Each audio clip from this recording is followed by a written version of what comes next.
Dan Rubenstein, Rivalry Week is just about in the books, and boy, oh boy, do we have much to discuss as we gather, as we have all year long, midnight Eastern time. People can watch live out on the YouTube channel and elsewhere. You can listen to the audio afterwards if that's your cup of tea. There is a lot to get into. Chaos ruled supreme yet again. In week 14, Dan, welcome back, my good friend. How goes it? It's so good. And as we speak, it's midnight Eastern time between Saturday and Sunday. Georgia and Georgia Tech have just entered into their 534th overtime. It's just a bunch of student managers with pulled hammies doing a spelling bee at midfield. Oh, man, that feels like 3 weeks ago. Yeah. That so much has happened since then with Michigan, Ohio State, with Clemson, South Carolina, with Texas A&M, with Washington. Or there's so much to talk about, not the least of which the FCS playoffs tie. We'll get there. Oh, yeah. What a rivalry weekend. It's still going, right? As we speak, Houston BYU is halftime. We got some late action. Air Force San Diego State. I love this. I love it so much. We're going to get into all of that and much, much more in pretty much every case, with the exception of the Big 12 game, which may or may not finish by the time we're done with our stream here. We know what the conference championship matchups are going to be in a week. We can discuss that. But before we do, make sure you hit follow, make sure you hit subscribe wherever it is you are watching or listening. We'd love to have you with us the rest of the way, if not longer. Very easy. It's free to do. Please click the button. It helps Dan and I immensely. The other thing I should add, and this is going to have some, I think, significance to the people that are paying attention to this episode. Yes. I have opened up the polling for the Verballer Top 12 again, just because on these weeks where you have so much chaos, I want to get more votes. I want to get more voices to help us sort through who should be ranked where. So if you go to our Patreon, either patreon.com/solidverbal or just verballers.com, sign up for the free tier. I'm not going to spam you or anything crazy, but at 8 a.m., you will get an email with a link. Go and vote in the poll, and then we'll reveal that on our Tuesday spillover episode. Because, alas, there is much to discuss here. We'll go conference by conference and try to sort this thing out, Dan. I think the place we got to start is with the Big Ten, though, because that was sort of the big one, right? That was the big one. They call it the game for a reason. It is. There are no wrong answers, by the way. You could have said any conference and be like, yeah, that conference was real screwy and worth talking about. Let's do it. So, yes, Big Ten counts. They all had kind of their own flavor, for sure, of chaos, but the one that definitely got everybody stirred up was what transpired in the Michigan-Ohio State game. It is the biggest rivalry in the sport, and it lived up to the billing. Your final here, shockingly so, was 13-10. Yeah. In favor of the Michigan Wolverines. I still can't get over this. I am still shocked at this result. Yeah, Michigan, not super competitive against Illinois, but bring them Ohio State. Throw those records out, and it's going to get weird and ugly and chaotic. Yeah, look, Michigan's defense at times this year has shown life. When you have the defensive line that Michigan has had this year, for better or for worse, you play against an injured offensive line that is trying to establish the run nonstop for some reason. And I understand establishing the run. I get it. But if it's never going to happen, maybe let's establish literally anything else. Yeah. And Ohio State just completely arrhythmic offensively near the end of that game. You know, they have the two missed field goals, of course, play a role here. But if Ohio State football in the year of our Lord 2024 is relying on two missed field goals to make or break their Big Ten championship, eventual Big Ten championship hope, something is wrong, Ty. Something is wrong at its core. It's just striking to me that the whole narrative this offseason was that, Ryan Day's loading up now. Yeah. He's loading up, right? Went out, got Chip Kelly. That was seen in some circles as like a killer of a move, right? This guy's cold-blooded. He's going for the throat now. Enough's enough with this Michigan thing. And they went out, they get guys like Caleb Downs and Will Howard and Quinshon Judkins. It was a targeted approach within the portal to make this roster better, but obviously they want to go to the playoff and win something in the playoff. these seasons in Columbus are measured by how you do against Michigan. They just are. And one thing that struck me as I was watching this, and it was probably in large part due to the Michigan defense, which played its ass off and did a good job and was able to contain all of those Ohio State weapons. But there were moments in this game where I found myself asking, is Ohio State playing not to lose? Are they playing not to lose? It felt like there were just moments here where you knew that there was more in the war chest that they just were not letting out. And I'm thinking of a particular series down near the goal line where they just kind of ran it 3 straight times. And it just like there were moments in this game that left me as a fan of neither team feeling very underwhelmed, particularly on the Ohio State side. And I'd imagine if I were an Ohio State fan right now, I would feel sick because this game was there. This game, obviously coming into this one, you were a 3 touchdown favorite thereabouts. And there was so much out in front of you. Big Ten championship, playoff. I still think they're going to get in the playoff. We can get to that in a moment here. But to lose to the hated rival now for 4 straight years in a season in which Michigan was very limited, Dan, that's sort of the other element to this.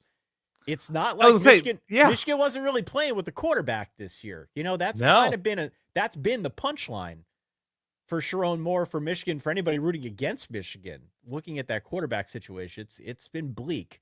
And especially now in this one, it wasn't just no quarterback, but it was no Colston Loveland. It was no Will Johnson. This was not just a limited Michigan team coming into this game, but it was even more limited given some of the absence that we saw with some notables. So it's confounding to me that Ryan Day again would find himself sort of in this awkward position of having lost again to Michigan. I don't know where you go from here now if you're Ohio State. Honestly, can you point to any one thing, any one reason why they keep losing? I mean, it was one thing when it was a loaded roster on the other side. It was Jim Harbaugh coaching, but this roster was far less loaded, and this ain't Jim Harbaugh. This guy's getting help from Jim Harbaugh, frankly. And I still, it's hours later. 12 hours later, I still can't get over this. Yeah, Ohio State, plain and simple, has a championship defense. 13 points is more than enough to spot a team and still comfortably win if you're Ohio State playing at home with all of these weeks to diagnose what you are, what you're not on offense. And I'll say this, in defense of Ohio State, losing, 3 offensive line starters, as well as they've recruited, as much time as they've had to weave these guys into new positions and new reps, everything like that, is difficult, right? That they didn't feel like they could protect Will Howard long enough to allow receivers to get open downfield, whatever. There are complicating issues at play when your offensive line is not good enough to consistently block Michigan. That's fine. Make an adjustment. Get creative in the screen game. Go quick game. This is a Michigan secondary that is fine, that has playmakers. This is not lockdown. It's not lockdown without Will Johnson. Good players, but beat up. They've been had by other teams this year. There is a blueprint for scoring points against Michigan. If you have talented receivers and players like Illinois was kind of able to do, like Oregon was certainly able to do, and Michigan's defense has gotten better. Everybody gets better. Everybody evolves over the course of the season. This was just a failure from Ohio State. And Michigan kept it simple. They just kept handing it, for better or worse, to Kalel Mullings. Had that big play at the end of the game. Had the interception early. Kalel Mullings didn't, but Michigan's defense did, setting up good things for the Wolverines. This is, if you're going to point to any one thing from Ohio State, to me, it's a stubborn streak, hubris that, we'll figure this out. We're going to keep running and we're going to break through and everything's going to come together. And it didn't. It just didn't. And they were unable to finish drives. They were unable to generate bigger plays downfield with any sort of consistency, with all world players out wide and a big name quarterback transfer. Michigan is just happy to put people in a bad mood annually now in Columbus. And they are. And look, the season is a success in a weird way. Well, it is. I mean, they got bowl eligible, and now they pick up this win. They get the 7-5, which I think, all things considered, is pretty damn good given where they started from. Yeah. And we've spent so much time here talking about maybe the failures of Ryan Day and Ohio State. Maybe we haven't put enough respect on Sharon Moore and the Michigan Disagree. Wolverines for winning this game. For winning this game, sure. For going to Columbus, for winning this game, despite being such a heavy dog. I mean, you're right. They kept it simple.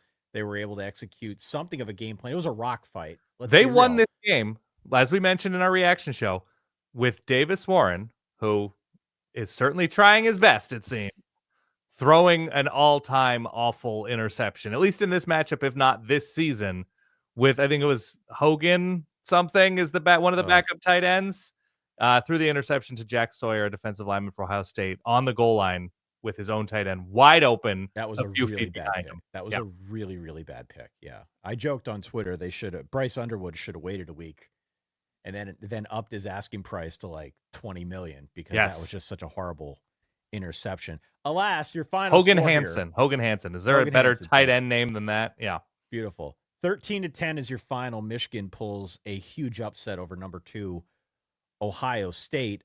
There was an incident on the field after the game, not to make light of it, but we saw a few of these today in which the winning team tried to plant a flag at the center of the field, and it never really goes over that well. In this case, it got really ugly. There were fights. There were police with pepper spray. Yep. Not great. Not a great look for college football, to say the least. But everybody wanted to show off having a little bit of Baker Mayfield in them, who himself, he planted that flag on the field at Ohio State, right? He did. He did. 13-10 is your final now. By virtue of the Ohio State loss and the Penn State win, it's going to be your Oregon Ducks, my Penn State Nittany Lions, a solid bowl of sorts. Yes. Next week in Indianapolis, squaring off for the Big Ten title. We will preview that game in due course as we get a little bit later on this week. But, the notable thing on the Penn State side, it was 44-7. A really slow start for Penn State. Once they got moving, it was pretty much over. It was pretty much over.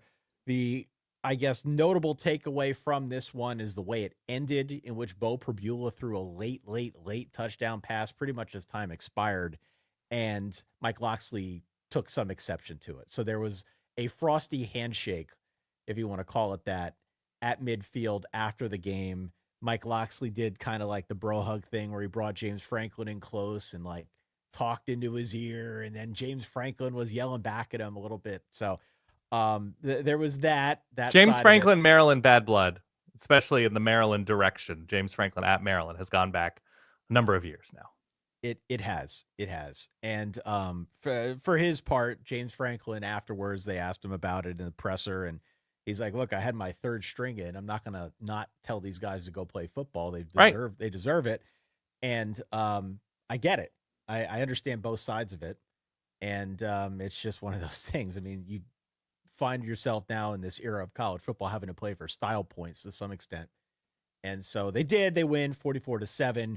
Oregon, for their part, did get the W over Washington. 49-21, Dan, was that the final score? That was the final score. It was 49-14. It was garbage time, and Oregon had a bunch of their own backups in. Dante Moore actually looked really good. A backup running back did well.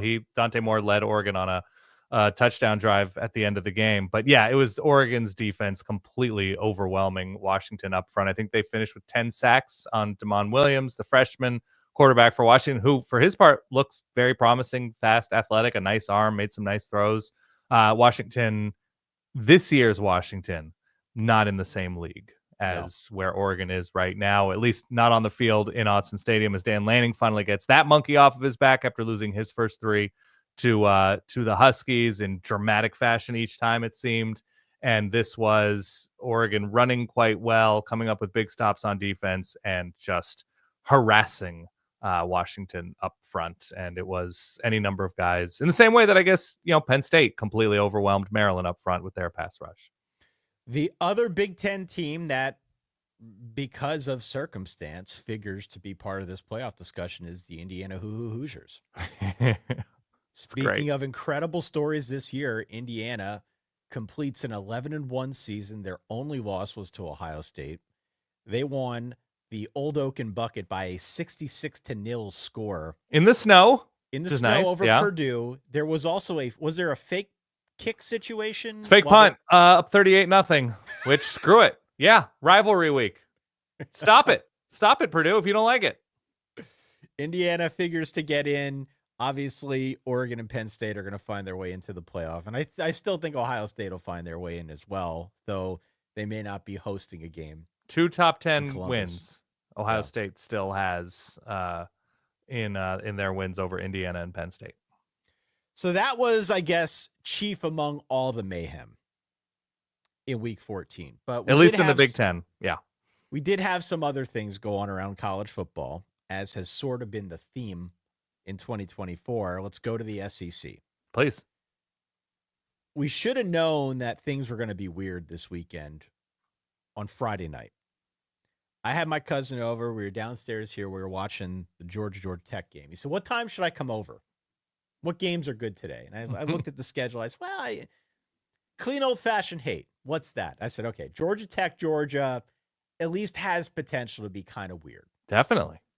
Come on over for that one. So he came over. He eventually left before overtime was finished, drove home 20 minutes, and I was like, hey, game's still on. You can still going. Still going. Georgia Tech, Georgia. Final. Georgia wins 44-42 in 8 overtimes, Dan. Yes. They went to the penalty kicks here. 8 overtimes. Georgia Tech, Haynes King left it all out on the field. At one point in the second half, they definitely ran out of juice. It was clear when they ran out of juice, when Haynes King was on fumes. Georgia somehow finding a way to come back and win this game was miraculous. It was not a pretty game by any stretch of the imagination. There were Georgia Tech receivers open literally the entire football game. Yeah. The entire football game. This is not a defensive clinic on either side of the ball. Especially key third downs, third and longs. Georgia Tech receivers open. Yeah. Mind-blowing to me. Mind-blowing to me. And just a little side-to-side motion, a fake handoff from Haynes King. Boom, a guy opened down the seam. It was the same thing the entire game. Georgia's got to figure that out before they play Texas in the SEC title game, before they play whoever in the college football playoff. I don't know if they will. It's pretty late in the season by now. But this game was nuts. I don't know how much of this you saw. I stayed awake for the whole thing. It set me back today because we're obviously up late too, and this thing will be up late editing and whatnot. It was one of these deals where it's like you're in for a dime, you're in for a dollar. Once you get past one overtime, it's like, all right, I'm in this till the end now. I can't turn this off. No, I watched the whole game, and it was a fascinating watch. Georgia up front along this offensive line is still a huge issue. It's still like uncharacteristic for Georgia football to not just be dominant on the offensive line, but to be dominated at times by Georgia Tech, who hasn't had a pass rush this year. And they haven't had a pass rush in 5 years, Dan. They have. It's been a minute. It has been a minute. And you're right about Georgia Tech with the ball. The eye candy was constant. And, as beat up as Jamal Haynes, he was back and forth from the sideline to the backfield. Haynes King was finding pass catchers downfield. He himself, huge runs. Yeah. Georgia couldn't get off the field for long stretches of this game. They were doing a lot of shorter horizontal type passing stuff that wasn't there. As soon as they started going downfield in the second half, that's when things, obviously, they come back from a pretty significant deficit to force overtime. The overtime periods were crazy. You could see that nobody had legs at a certain point. Nobody had legs. Georgia was dropping passes. They talked to Kirby after the game. He was like, we were out of 2-point conversion plays. We didn't have anything like. It was like we both were. Both sides were out of that 2-point conversion play. And, they ended up winning it. On a Nate Frazier run up the middle, Nate Frazier run up the middle for sure. But the thing that I can't kind of get my head around is we saw what Georgia did to Texas earlier in the year and how they overwhelmed the Texas offensive line to the extent where they had to pull Quinn Ewers and put Arch Manning in the first half anyway, in hopes of maybe trying to add some more mobility to the conversation. So it wasn't like he was a fish in a barrel back there. What happened to that Georgia? What happened to that version of Georgia? Because in theory, they should have been able to do the same. It's a good Georgia Tech offensive line, mind you. Yeah. You're not Texas. So what happened to that version of Georgia since that Texas game? I mean, it's way later in the season. Legs are tired. People are beat up. It's a different offense, right? But Buster Faulkner and Haynes King and whatever Georgia, the best of Georgia Tech is, it's, it kept Miami off balance. Who knows what Georgia Tech's record is if Haynes King stays healthy this year? Sure.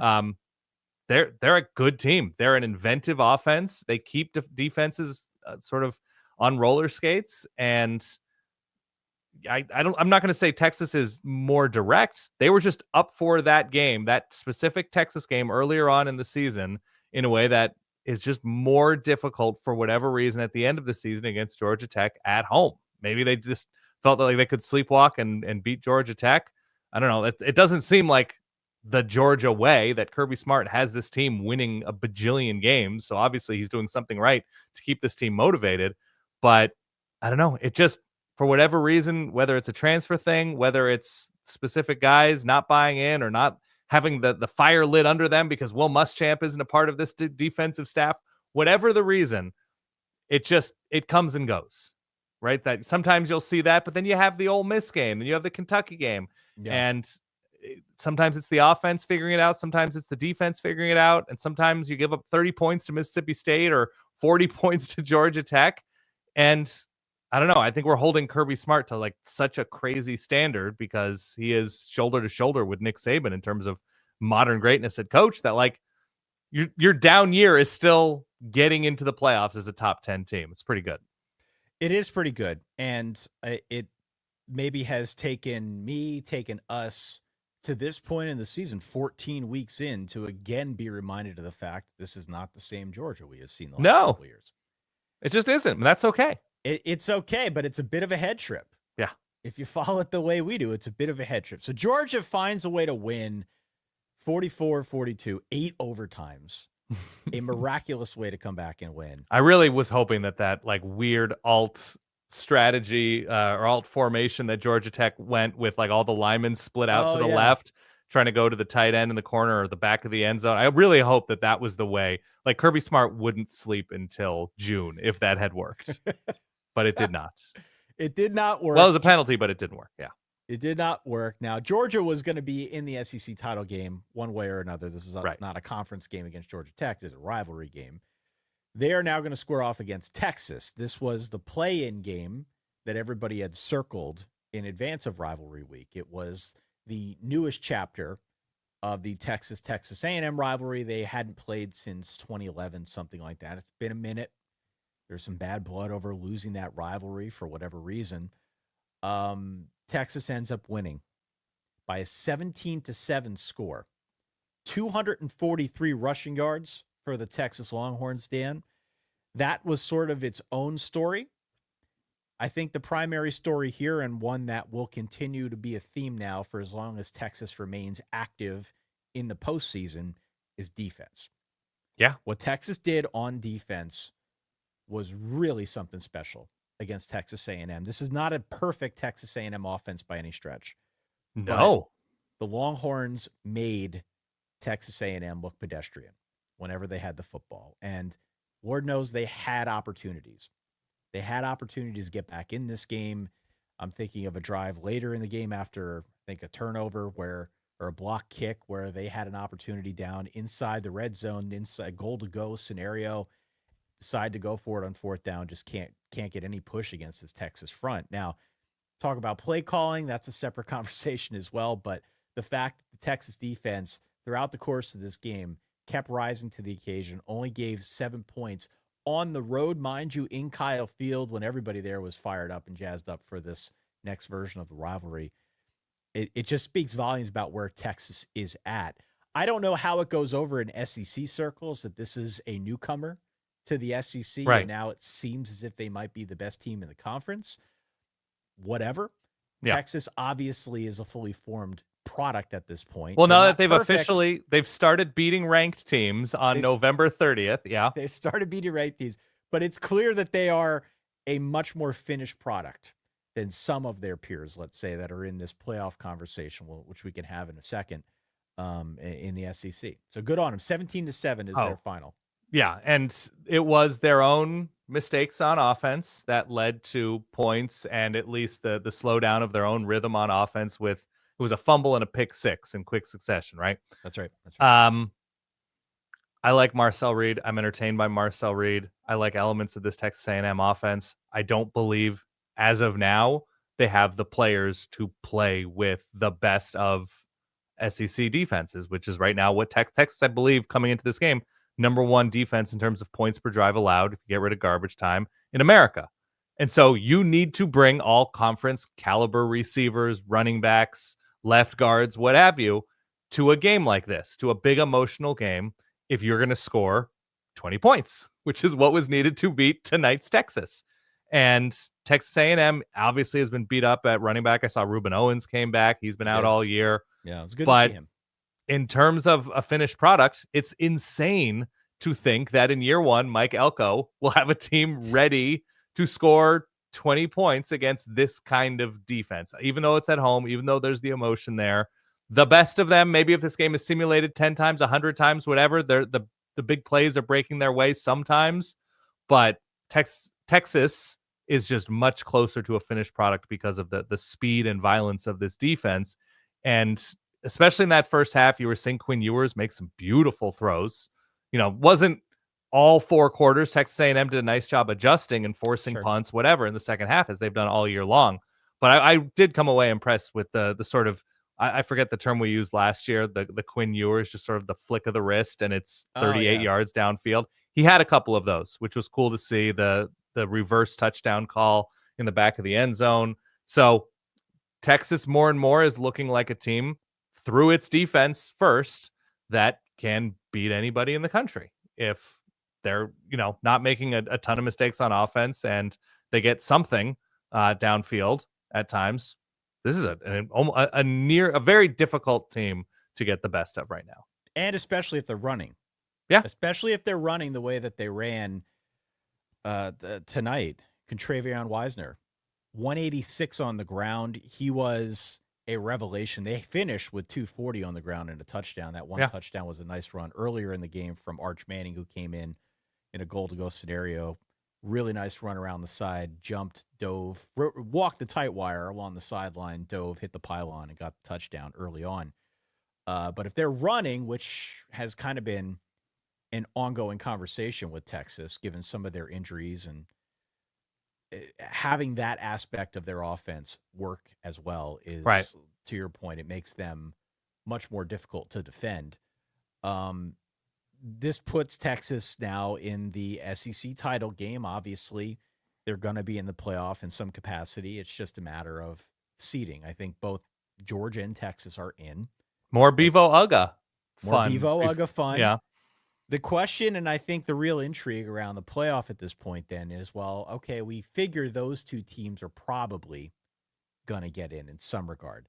Joe Tess, Jesse Palmer, a little too aggressive with Georgia's definitely in now. I don't know if we can say that for sure. I think it depends on what the Texas-Georgia game looks like, but I'm willing to concede that Georgia's probably going to find their way into this thing. There, at some point, there needs to be a producer in somebody's ear that says, like, okay, I think everybody has sort of gotten the note that, yeah, Georgia is going to be in the SEC championship game because this is not a conference game against Georgia Tech. Listen. There was a lot. Joe Tess is doing WWE. Nobody's in his ear. He's ripping that out. He is ad-lib. I love Joe Tess. He does a good job. That was the only part of the broadcast. It was like, okay, let's pump the brakes in this a little bit. Here's where I'm going with this, though. The intrigue with regard to the playoff is Tennessee, is Alabama, is Ole Miss, and now South Carolina. You've got 4 teams now that in their own right believe they have a case. Now, I think Tennessee is getting into the playoff. There's no reason to drop Tennessee. Yeah. I think if you're a Tennessee fan, you got to feel pretty good about things.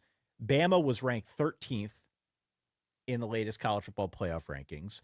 They won over Auburn. It was mostly a sloppy game.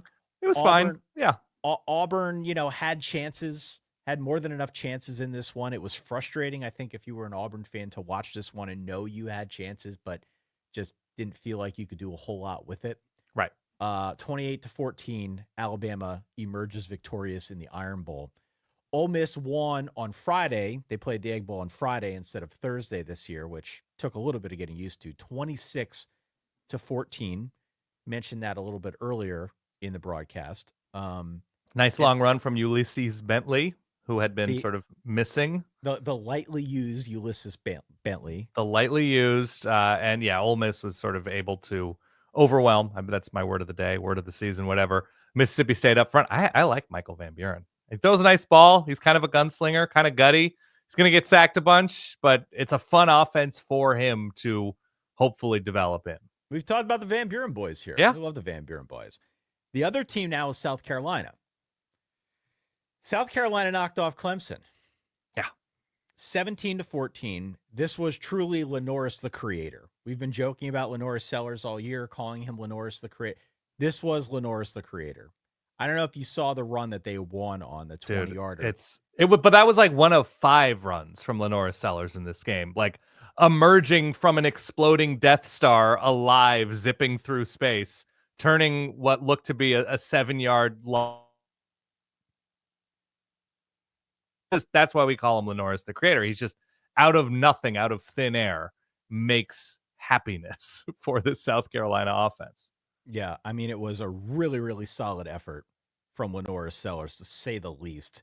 They beat Clemson in the Palmetto Bowl by a 17-14 score. Yeah. It was good that Clemson was not playing a conference game. We will get to that in just a little bit. Yeah. Clemson had its fate sealed by another game, not through any kind of effort of their own in week 14 here. Of those teams, if you are stacking them in some order, Dan. Okay. If we assume Georgia and Texas are in, not to make this all about the playoff. Yeah. I think Tennessee is next up. Okay. Just because they've been the highest ranked and there's no reason to drop them. They beat Vandy 36-23. Bama, South Carolina, Ole Miss. All 3 believe they have a case to be in this playoff. All 3 are not going to make it in. There's no chance.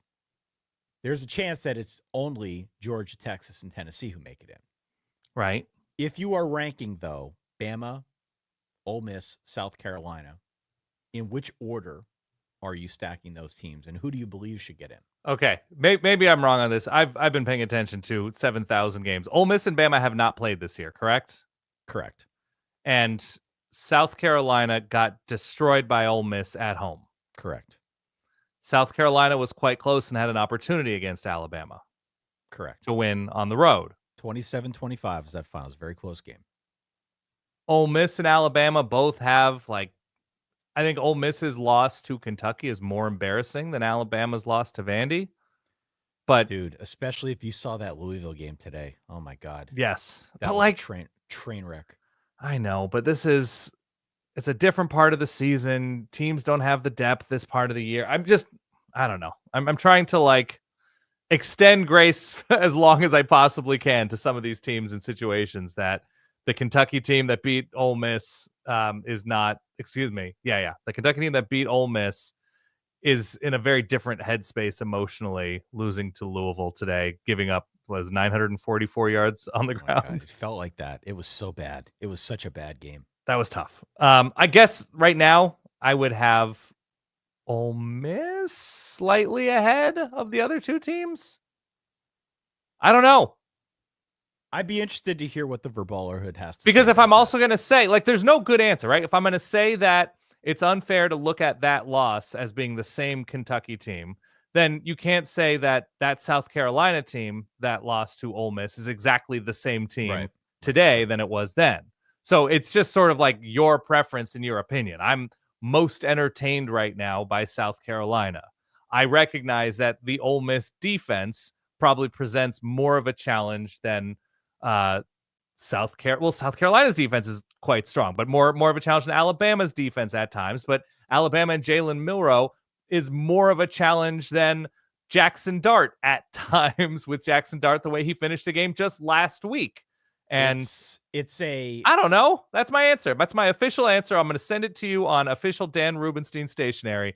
I don't know. Sincerely, Dan Rubenstein, from the desk of Dan Rubenstein. It's a thought experiment that I suppose many folks will be going through over the next week or so. Can we just agree to put Syracuse above all of them then? And make it a lot easier? 9-3 Syracuse, baby. Chance for 10 in a bowl? We'll see what happens. We'll go there next, okay? Okay.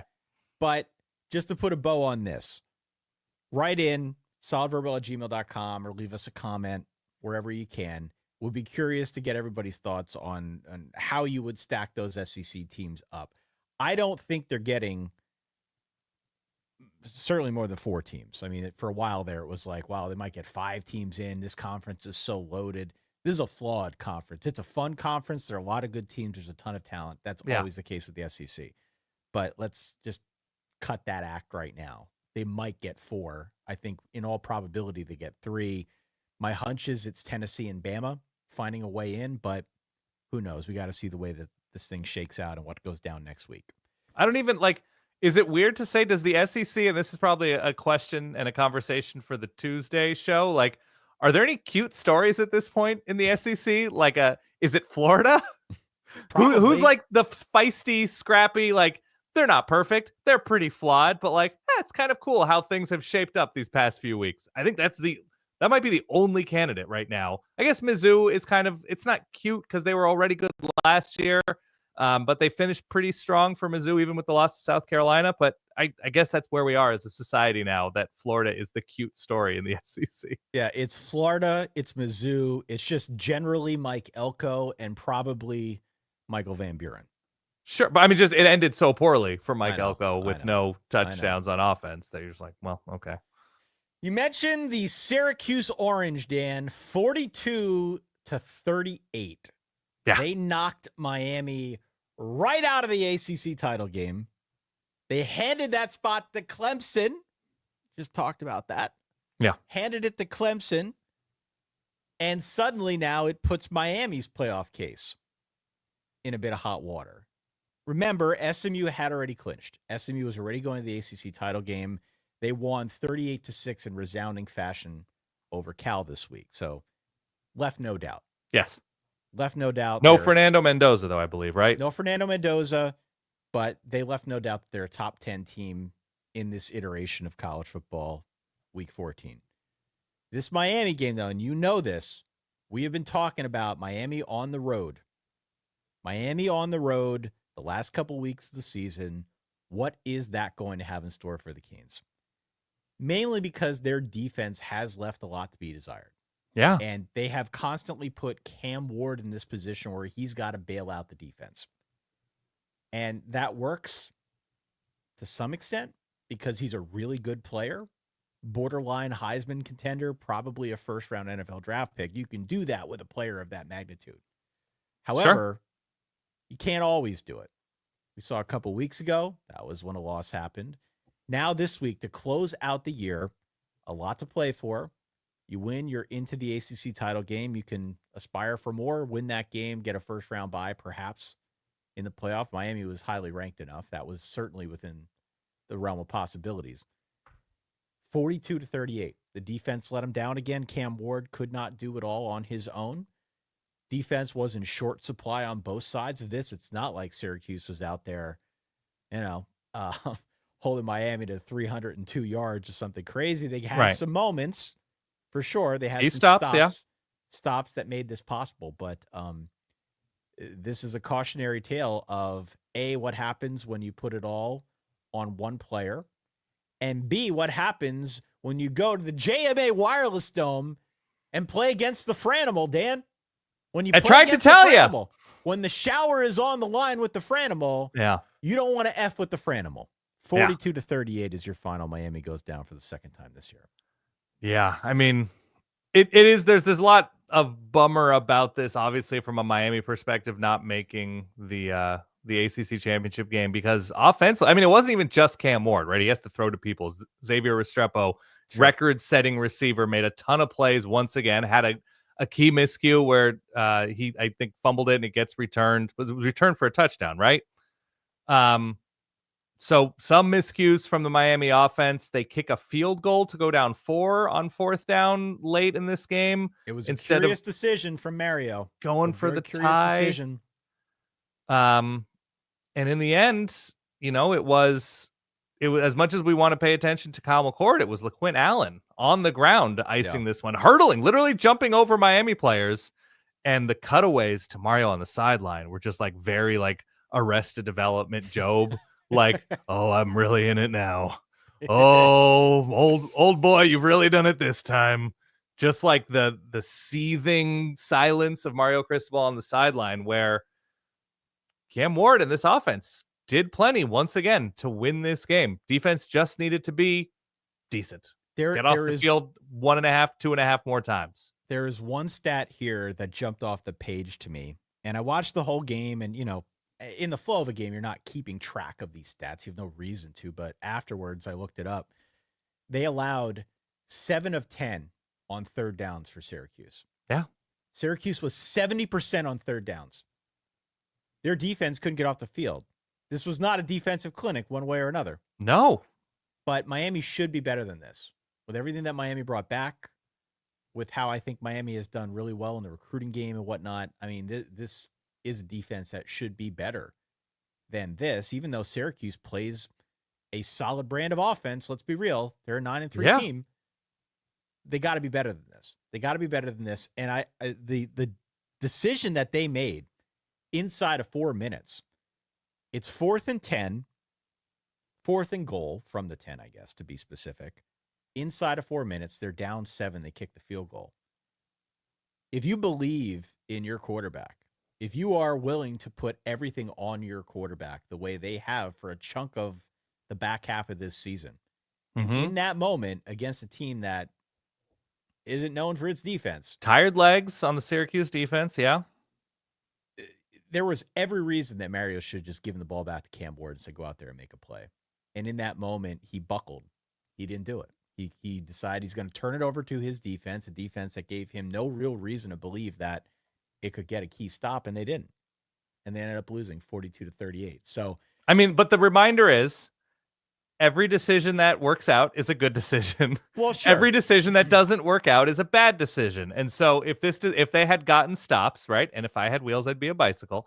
But that they're basically the calculus there is, okay, if we're seeing, getting a stop or two as a 50-50 gambit and Cam Ward scoring, leading this team into the end zone as a 50-50 gambit, we're going to bank on Syracuse's offense having more opportunities to make a mistake than we are one play for Cam Ward to get this in. Sure. But ultimately, getting 3 points there doesn't do much for you either way. It doesn't. And it really surprised me that they would do that. Again, this was an even game. This was back and forth. Yeah. It was not a defensive clinic by any stretch of the imagination. Mario kicks the field goal instead of going for it. That's not the reason they lost, but it is one of those key decisions that you can point to and say, wow, if that had gone a little differently, maybe Miami would be playing for the ACC title game against SMU. As such, it's going to be SMU against Clemson.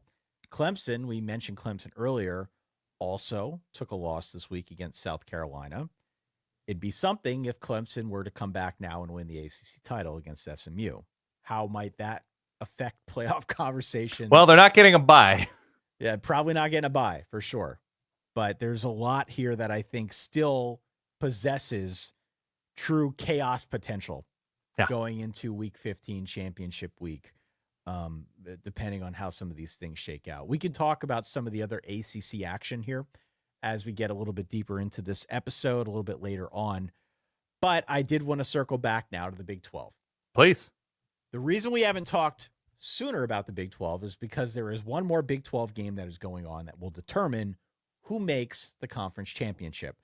Arizona State punched its ticket. Arizona State absolutely destroyed the Arizona Wildcats, won the Territorial Cup by a 49-7 final score. They clinched their Big 12 title appearance, not just by winning. They needed to do that first, but they also needed TCU to beat Cincinnati. Okay, there was this whole sequence of things. We made a video of it that ASU could win and still not technically be into the Big 12 title game, but by virtue of TCU knocking off Cincinnati, that went out the window. Yes. Arizona State is in.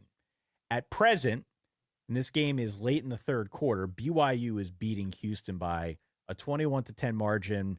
They are driving for another score to, I think, put this game on ice. If, in fact, BYU ends up winning, it's going to be Arizona State against Iowa State for the Big 12 title game a week from today. They play that game early, I believe, on Saturday. That's sort of the nooner. Iowa State won its game by a 29-21 margin over Kansas State in the Farmageddon game. It was a pretty good game. Did you see the Avery Johnson safety, the grounding in the end zone where he ran back like 30 yards? I did. That was a Tecmo Super Bowl moment right there. I watched it after the fact. I wasn't watching it live. I saw somebody link a clip, and I just saw that there was a clip existing of Avery Johnson. I didn't know if it ended with him launching an 80-yard pass in the air for a touchdown. I didn't know where it was going. And as I see him continually running backwards, then ending up in the end zone, I thought to myself, oh, this isn't going to end well for anybody here. Oh, no, not like this, Avery. Oh, no, not like, yeah. There are moments like that every week where you kind of see it happening in slow motion. Yes. Not like this. Not like this. Avery Johnson, for his part, had a pretty good game. He had a good game. He connected with, I think it was Jace Brown, had a nice game. Has sort of been quiet this season for stretches, but man. He had a pretty good game. What I said in the lead up to this game, and I was wrong on the team, but I said whoever runs the best is going to win this game because it's at night, it's cold, it's whoever runs the best, whoever can kind of minimize their risk by keeping it on the ground and doing a better job there. That's the team that's going to end up winning this game. It felt pretty even to me, and I think the point spread sort of indicated as much. That team was Iowa State, an Iowa State team that, frankly, has had some trouble running the ball consistently this year. They were able to get it going on the ground here as a team, had a couple guys pitch in and contribute. They end up winning by a 29-21 score. So it looks right now as if they're going to find their way into this Big 12 title game. If, in fact, Houston should come back and miraculously end up knocking off BYU, in that case, it would be Colorado getting into the Big 12 title game. Colorado won 52-0 in its game on Friday. Just over Oklahoma State, absolutely destroyed Oklahoma State. I feel like you're angling for a job in the Big 12 office as like the chief tiebreaker officer. You've been knee deep in this tie. You got whiteboards spread across your house. I love the enthusiasm and energy about this. I have a really big spreadsheet for the Big 12 tiebreakers. Yeah, I have a really big spreadsheet that there was that one instance that could leave ASU out that I somehow missed, but everything else I was pretty spot on with. And so I've been tracking this really closely. Mm-hmm. One of the conversations that we had on a previous episode was, what is the matchup that you think is going to be the most exciting or would be at least the most entertaining? I think we agreed at that moment in time, maybe 3 weeks ago, that Colorado-Iowa State would be a fun game. Yeah. I think ASU-Iowa State is going to be a fun game. If that's what it ends up being, I think that could end up being a really cool matchup. You got a ton of energy on the ASU side. They are clearly riding a wave of momentum right now, and Kenny Dillingham is nothing if not pure energy. And Iowa State is a team, frankly, I have not been able to put my finger on Iowa State all year. We know the potential is there. We know the players are there, but it's just consistency, trying to get the same team, the same output week in and week out. That's where I think they sort of leave you wanting more. With a spot in the playoffs on the line, that's going to be a fun game. So I'm looking forward to that. By the way, like that's what the matchup's going to end up being. With regard to what could have been in the Big 12, there's another team who I think finished the season winning 6 in a row. Yeah. And is not in this conversation, but was quite close as my voice cracks because I can't believe. So Baylor, the ending of the Colorado game is wild. I think the ending of the BYU game is wild. With what they've done on offense recently, nobody wants a piece of Baylor. Nobody wants a piece of Colorado. Nobody wants a piece of Arizona State, which is kind of a cool way to end your season with so many teams riding highs. I kind of like how the Big 12, as chaotic as it's been most of the year, like BYU took its lumps after starting out incredibly, and it looks like they're going to finish strong. But yeah, all Baylor, ASU, and Colorado finishing on such a high. Pretty cool. You don't see that in a lot of conferences. And the other thing that you don't see in a lot of conferences, especially now in this expanded playoff system, more often than not, you're going to see conference runner-up still find a way into a playoff game. Sure. You're not going to see that with the Big 12. The winner of the Big 12 is going to get into the playoff, and that's it. And so there is a lot riding on this game. Goes without saying. But even more so next week at noon, because it's win and you're in. If you lose, I'm sure you'll go to a respectable bowl game. But win and in to play for something a little bit more. That's where the Big 12 stands at present. Yeah, who are the big money deciders of the day? Fran Brown. Getting Dabo in, so single-handedly keeping Miami out as a potential second ACC team in the college football playoff. Yeah. Or first team, obviously, in if Miami beats Syracuse. Clemson now having a shot, so that's shifting ACC money. So like Clemson beating SMU, kind of bad for the ACC, I guess. And then all the chaos. I don't know who's the agent of chaos that decided so much within the Big 12, but yeah, these are all of a sudden things are changing on a dime. It's pretty great. The other side of this, if we're going to keep the playoff in mind that we need to discuss, Notre Dame beat USC. Yeah. Pulled away from that one late. I believe I pretty much called the rhythm of that game. You did. Did I not nail that one on the head? It's well, when you said, and then they're going to pull away late, use defense to do it, capitalize on mistakes. It's going to happen late. It's going to be one of those games that has me texting with Mama H kind of nervously. Yeah. Did I not say all that? Well, when you said that USC was going to have like a quarter of a mile's worth of pick sixes in 2 consecutive plays, don't fact check my math there. It was about 200 yards of pick sixes in 2 plays, like almost on. It was consecutive drives, yes, consecutive for drives, USC. Yeah. The first one was Christian Gray that went for 99 yards, a pick 6. Yeah. The second, Xavier Watts, who was hurt and came back in and returned it from a yard deep in the end zone for 100 yards. So yeah, 199 yards of pick 6s. Tenth of a mile, a little over a tenth of a mile worth of pick 6s on consecutive drives. Yeah, did not have that one on the bingo card, but no. It was a good effort late for Notre Dame to sort of pad the lead. It wasn't why they won, but it sort of helped emphasize. Yeah, it was sort of back and forth. Jeremiah Love got hurt after starting out really well. Yes, Jeremiah. Yeah, he bonked his knee, did something to his knee. I think they kept him out mostly as a precaution because he was working the bike. I have not seen. I don't think anybody's reported yet exactly what's wrong with him. But provided Notre Dame makes the playoff, and I presume they will at this point, he'll have about 3 weeks to heal that thing up, and I think he'll be all right. It was Jadarian Price was the backup. Yeah, Jadarian Price, and you know, he's had sort of this season where he comes in as the backup, as the guy to spell Jeremiah Love, who in his own right's a home run hitter, but Jadarian Price just finds ways when you least expect it to also rip off a big run. They've got a really good backfield right now, and as the line has gotten a little bit better this season, I think we have seen those running backs sort of come into their own. So that's been cool to see, and how they kind of use Riley Leonard as a result of that to make the whole thing go. It's been interesting to watch this offense evolve. As I've told you many times over now, it doesn't fit neatly into any of the conventional offensive boxes that we tend to talk about when we're thinking of like identity and scheme and things of that nature. It's a little bit of everything because Riley Leonard is not a prototypical anything. He's an improviser is what he is. And it just feels like it took him a while to get to that point where Mike Denbrock and he are on the same page. But who would you have seated higher, Penn State or Notre Dame? Obviously, if Penn State beats Oregon, they will be seated higher. They will be seated higher. I probably would give Penn State the nod over Notre Dame right now. Okay. And the reason I say that is something that we saw on display in this game against USC. USC is a flawed team. Mm-hmm. But USC, among the teams that Notre Dame has played recently, is clearly the best passing team. Even with Jade Mayava, a relatively green starting quarterback, they're still far and away the best passing team. We saw a bunch of instances in this game where they were able to isolate matchups on the outside, one-on-one matchups with their receivers, and they were back shoulder fading Notre Dame to death. Now, 2 instances late, the ones that we discussed, 199 yards of pick 6s, those were 2 instances where the strategy didn't quite work. Right. But for a good chunk of the game, otherwise, Notre Dame didn't really have an answer for that.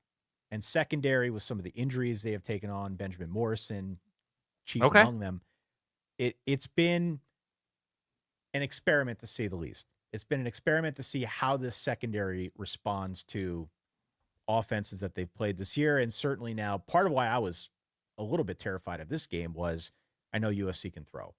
Right. What is it going to look like? And it showed. I mean, it really showed. So Penn State, flawed as they may be as a passing offense, I like Drew Aller. I do think they've gotten some more pop out of their receivers as of late, and certainly Tyler Warren. They have. I don't know. I just watch the rest of the sport and see other receivers.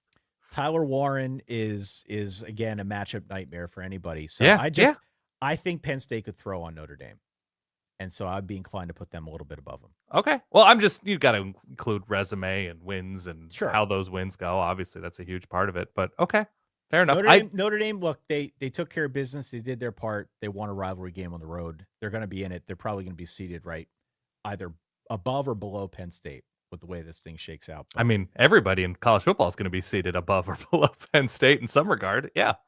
We have Boise State. Boise State is going to play for the Mountain West title against UNLV. Can't wait. That's Friday night, yes? That is Friday night at 8 p.m. Eastern time. In Boise. In Boise, yes. That would be a very big game. Boise won, I won't say in like crazy impressive fashion. Ash DeGenti is always crazy impressive, but they kind of pulled away late from Oregon State. That was a game deeper than I thought it would be. And UNLV with a really nice performance over Nevada, the interstate matchup. Haj Malik Williams, a great dual threat performance for really the Rebels. Good performance. Yeah. Tulane lost. Battle of the Marios. Tulane lost. I did not see this one coming. You were at pretty home. High on Tulane. Yeah, they lost at home. We were pretty high on Tulane. Tulane was this one team, like out of the American. We're looking at seedings. We're looking at the ways that the rules for the playoff are drawn up, and it's not clear that all of the power conference teams are necessarily guaranteed a spot. It's the top 5 ranked conference champions.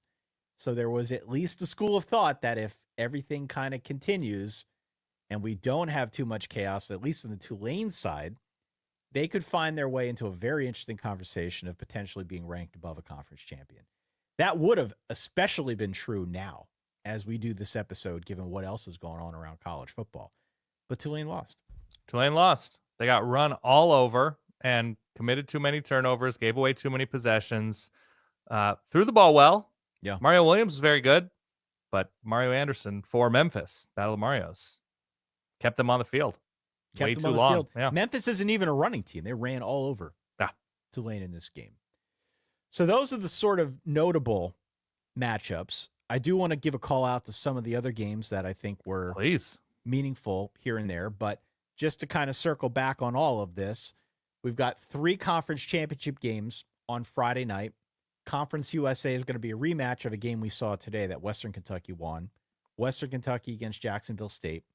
We've got the Boise UNLV game, which is also a rematch from a game we saw earlier in this year. That was a really good game. I hope this one is too. Yep. And the American, Tulane is still in their conference championship game, maybe not playing for the same stakes as before, with a playoff spot potentially on the line. Tulane against Army, Friday night. Once you get to Saturday, there are 6 games of note. There's the Big 12 game at noon. It's Arizona State, probably against Iowa State at time of recording. Also at 12 noon, it's the MAC between Miami, Ohio. You were right about that pick, Dan. Of course. Versus Ohio. So it's an all-Ohio battle for the MAC. At 4 p.m., it's Texas, Georgia for the SEC. At 4:30, it's Louisiana against Marshall. Marshall came back and won a wild overtime thriller against James Madison to punch their ticket into the Sun Belt Championship game. That's at 4:30 on Saturday. And then there is a doubleheader at 8 p.m. We got the ACC game, SMU against Clemson. Mm-hmm. And we've got a solid bowl of sorts. Your Oregon Ducks, my Penn State Nittany Lions. Where do they play that? Indianapolis, right? Yeah.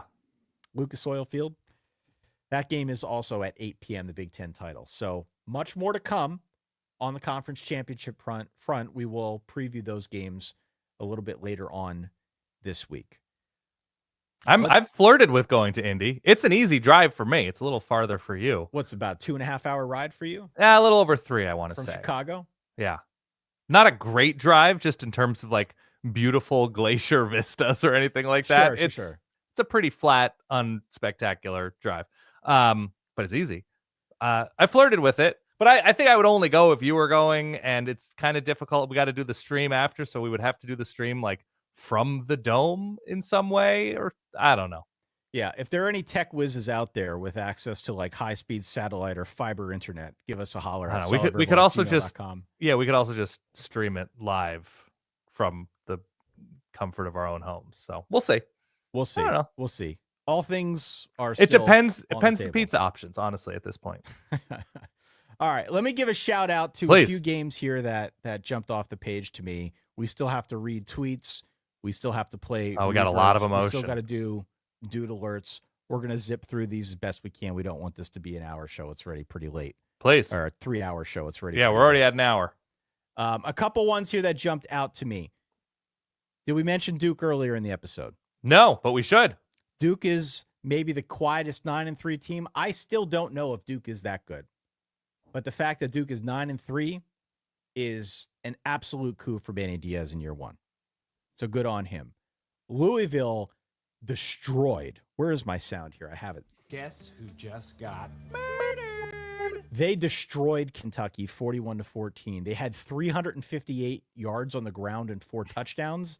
It felt like I had this game on one of my quad boxes.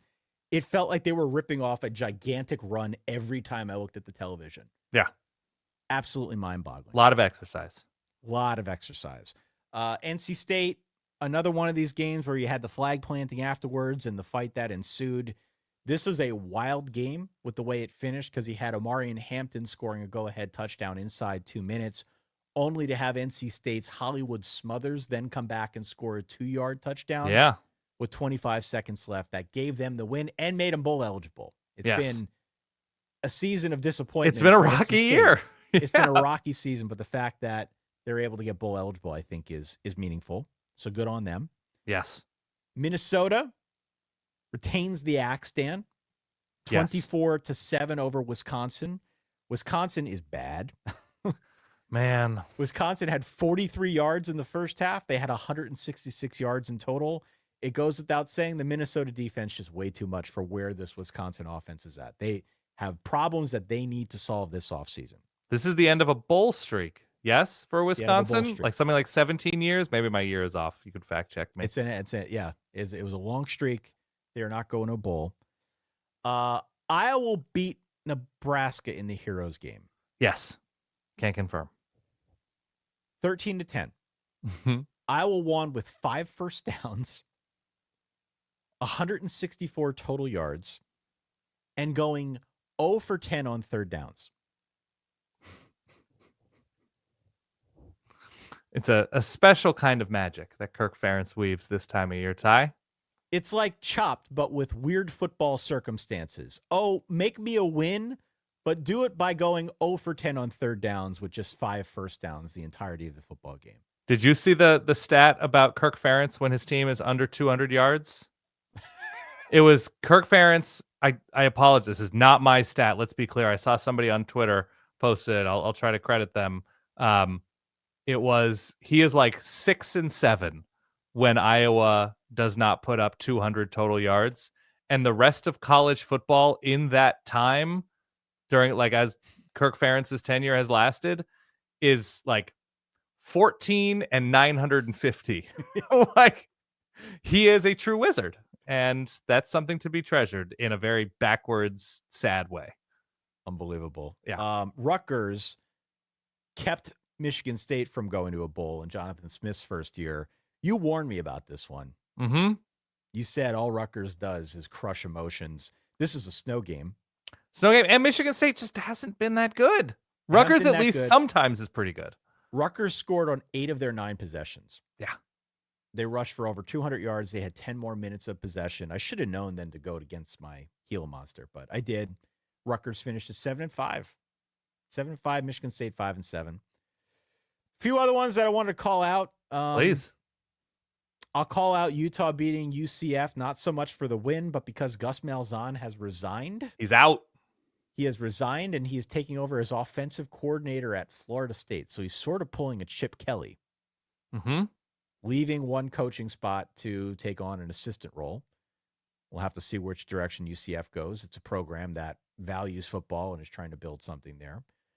Let me play the sound again if I can. Who just got Please. murdered? Texas Tech 52, West Virginia 15. This game was a nightmare. This was an absolute nightmare. Monster games for Baron Morton, Josh Kelly, and Taj Brooks. Tech has 8 regular season wins now for the first time since 2009. So good on them. They have been whisper quiet this whole way through. It has not been a clinic on defense, to say the least, but offensively, they have found ways to get it done, and they've got players. 52-15 was your final score there. We'll give a shout out to TCU for winning 20-13 over Cincinnati. They clinched the Big 12 title appearance for Arizona State by virtue of this win. Wow. So Okay. good on them. And last but certainly not least, Dan, if I can, the Florida Gators. Florida Gators win 31-11 over Florida State. It is a weird year to be a Florida Gators fan, is it not? It is. Absolutely it is weird. Incredibly weird year to be a Florida Gator fan, but it seems as if they are at least riding some positive momentum here. Yeah. Down the stretch. To win this one over a rival by 20 is significant. So good on them. We had wins by LSU. They won by 20 as well over Oklahoma. Mizzou won by 7 over Arkansas in the Battle Line rivalry. I think we mentioned all the other SEC games as well. So a lot of interest in, I think, some of these, what do we call them, maybe undercard matchups in Sure. power conferences. There have been a bunch of games that are meaningful in their own right. That's all I got. You want to do dudes? You want to do some role playing? What do you want to do? I want to hear what the people had to say. Okay. Role play. If I'm not me, who the hell am I? We put out this call on social media. We ask you very simply, tell us who you're a fan of and how you're feeling right now. We do it every Saturday. It's been a big hit. We have more responses each week, each time we do this, Dan. What do we get today? I'm a Tennessee fan, and I'm feeling better now that we overcame a 14-point deficit. Yeah, that was a Vanderbilt kickoff return for a touchdown to open up the game, and then a Dylan Sampson fumble led to a quick Vanderbilt score, 14-0. Then it was just all Tennessee. It was over. After that point, it was over. all Tennessee. It was all Tennessee. It was 36-9 from that point on.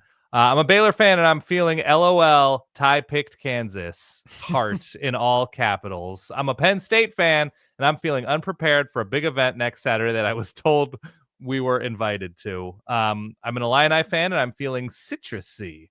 I'm an Ohio State fan, and I am not above the Gerard Way line today. Do you know what that is, Ty? So that's My Chemical Romance. I'm not okay. Trust me. That's my assumption. Somebody just responded, Majorca. Because that, I guess, is the Geico caveman. UCF, hopeful for the first time in a long time. I'm a Cuse fan. I'm feeling like it's 1998. Would that be Donovan McNabb for Cuse? Yeah. South Carolina fan, like we're still going to be left out of the college football playoff despite being deserving. Maybe, probably, sort of, at times, definitely. Deserving is doing a little bit of heavy lifting there. That's okay, though. I appreciate it. If I were South Carolina, I like South Carolina. I'd sure, let's put him in. Why not? But I'm an Oregon fan. Deserving. A Verbowl next weekend. Bring us home the trophy. Dan the man. I am responsible. I'm an Oklahoma fan. You didn't mention this, I don't believe. The LSU game. I mentioned it very briefly. 37-17 they lost? Something like that. Yeah. Nice bounce back for LSU after a pretty terrible by LSU standards back half of the season. Yeah. Feeling bowl eligible, which is all that matters anymore.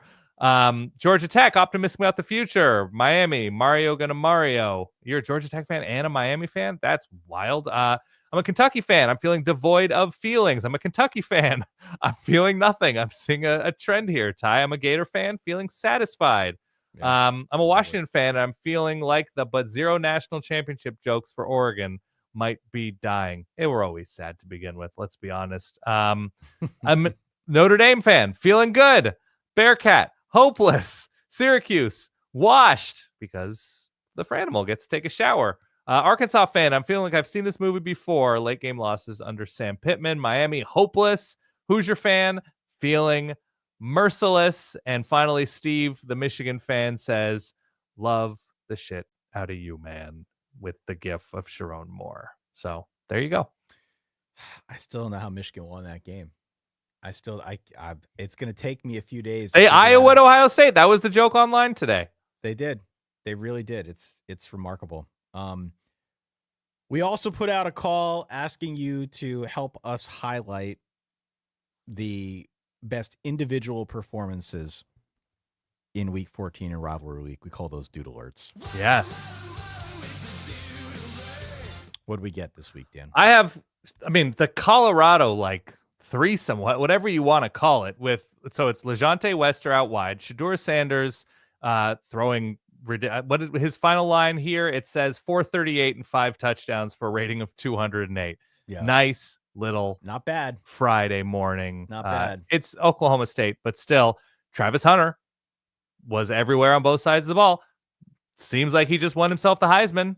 Had a pick really early, scored touchdowns, broke up passes. 10 catches. Yeah. I mean, he's in on every play, quite literally in on every play. And yeah, his Heisman odds have dropped significantly. They did last week. They did again with what we saw, 52-0 again, this win in week 14 over Oklahoma State.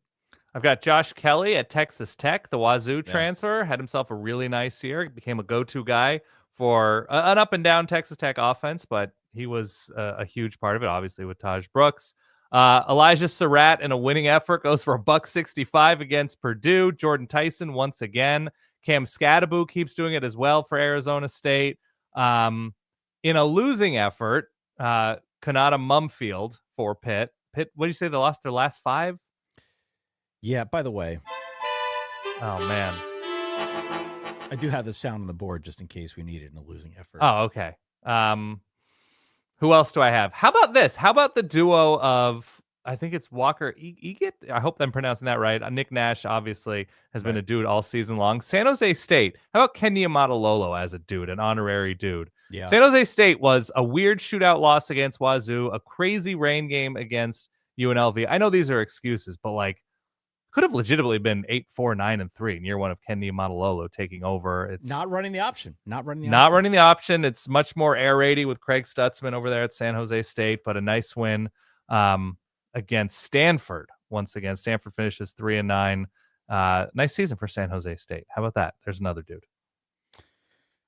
Last but certainly not least, we ask people every week to give us a call at 855-VERBAL-3. Leave us a voice message. Our guy Shay cuts these up, puts them together into about a 3.5 minute bit. He claims that this is one of the best batches that he has ever seen. I believe it. He has claimed this many times over. I have learned to trust Shay because he has a pretty good sense for where the community is at. He's like a maitre d' at an Italian restaurant. Like, trust me, the best ravioli you'll ever have. Yeah, yeah. And the more that you cut reverbs, I know because I used to cut the reverbs all the time. You do pick up the vibe pretty quick if it's going to be a good week or a bad week of messages. And well, you can be the judge here and tell me what you think. Here are your week 14 reverbs. It's beginning to look a lot like chaos. All these teams could lose. It's a good voice. Dan Ty, it's Jimmy from Ann Arbor. Hey, this is Matt in Pensacola. This is Seth in Fredericksburg, Virginia. Hey guys, Grandma B from Oregon here. Ooh. You guys are crazy, interesting to watch at 5 in the morning. Go Ducks. I have tears of victory in my eyes, or maybe it's the pepper spray, but it could be Ryan Day's rouge got stuck in there too. You can suck it, Buckeyes! Have you heard the word of the day? It's Sharon, as in them boys in blue sure own them Buckeyes. Lifelong Buckeye, and I feel betrayed. 45 years old. I grew up during the Cooper years. This is the worst one. This is worse than 96. I don't care what the program does anymore. I am done. The Arizona State Sun Devils are 10-2. We are going to take down whoever comes out of the Big 12. Take it to the bank. I just watched my Georgia Bulldogs just barely win in 8 overtimes. I think I cleaned every single surface in my living room and kitchen to stop from pulling my hair out. I'm a Georgia Tech fan, and 8 overtimes are the reasons why we can't have nice things. How about Brett Bielema came into a place with no hope and gave that place hope? What a moment for Illinois football, and most importantly, Northwestern. Give us our damn hat back. It's really nice when your team can beat the team that has beaten all the teams that have beaten you. So it's a big Big 12 circle now. Sick 'em Bears. Kansas sucks. The Minnesota Golden Gophers, not only did they blow Wisconsin out, but they broke their spirit. They sent them home without a bowl game and 7 points for the whole game. Row the boat, Ski-U-Ma. Go Gophers on to the postseason. 4th and goal on the 2-yard line. Elite loser Hugh Freeze opted to kick a field goal. And that tells you everything you need to know about that Iron Bowl. Can there be a segment just breaking down the flag planting and then how mad everyone got after the flag plantings? I don't think anything sums up the past 20 years of this Virginia Tech rivalry quite like Virginia getting its ass handed to them by a third-string quarterback. It's time to head to Indianapolis for the solid verbal. Your Oregon Ducks and our Penn State Nittany Lions are going to the Big Ten championship game. We are. Don't let the extracurriculars at the end of the Ohio State-Michigan game distract you from the most important story in college football. That the University of Connecticut Huskies just went 8-4 under James Lawrence Mora. Go Huskies. The upsets, the fights, the flag planting, the drama, the late wins. It's clear everyone approached rivalry weekend with the right energy. This is Josh from Ann Arbor. I'm running through a field again. Third year in a row. Goes Michigan. 1 in Columbus. Go Blue, baby. There's snow everywhere. I don't have any shoes on. Who cares? Been there. I'm on it, baby. Go Blue. Wow. I love that. Shay was right, man. That was a great collection, a great batch of folks that called in. There were many more that could not make the final cut. So thank you for calling in.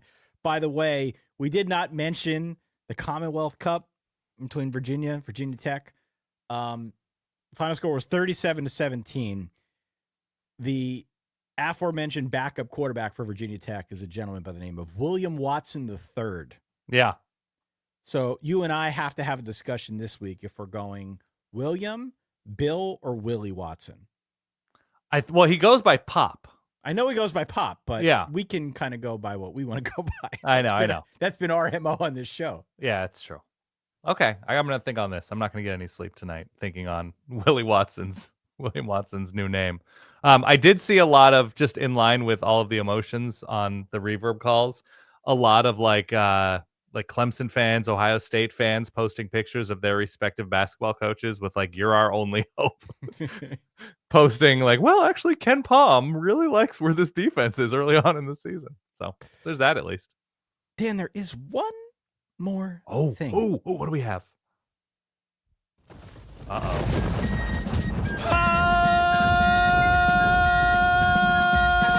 baby. Lehigh, the Lehigh Mountain Hawks, Dan. Yeah.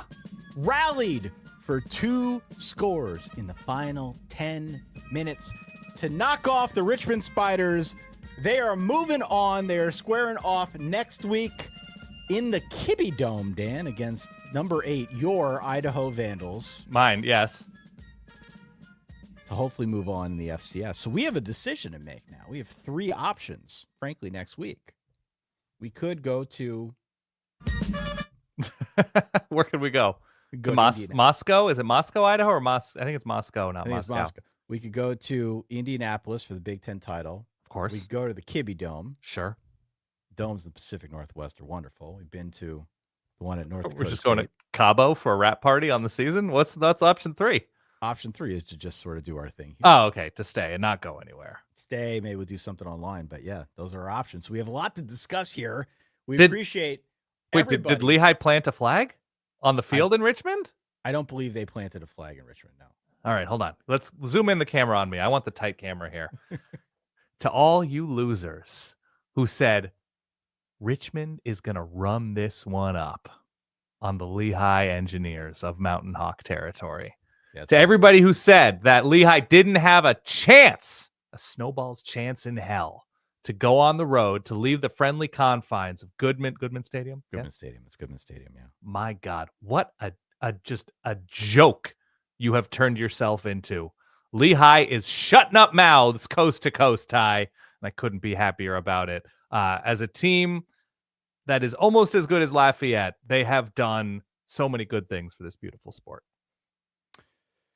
On that note, we appreciate everybody watching, supporting, chiming in throughout the course of Rivalry Week. We've got 9 games on the docket next weekend. We will continue with our schedule. On Tuesday, we've got a spillover episode. On Thursday, we've got our Week 15 preview. We will talk through all of these games and much, much more.